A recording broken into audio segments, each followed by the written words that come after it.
लोकों पाखे निश्चय छिड़ा हवा जेमती काम हवा कथा सब सेमती हवा। बड़ खुशीर कथा जे आम सरकार गठन करिछु, आमे सरकार रे रहिबु, आमे एमपी रे 20टा सीट जितिलु एवं विधानसभा रे आमर भी सरकार आसीबो।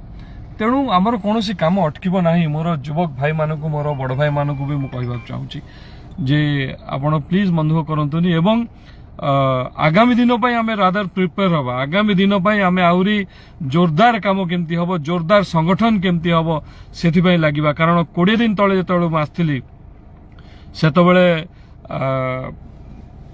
गोटे संगठन भितर गोटे डिस्टर्बेंस थिला, गोटे वैक्यूम थिला, गोटे गैप हो जाइथिला। किंतु 20 दिन भितर संगठन को रेडी करके संगठन को आमे मिसिकी जो लढ़िले आ सेतिरे भरपूर मात्रार समर्थन मिलिला वोटर्स मानकटू, मो भाई भौणी मानकटू, जो ना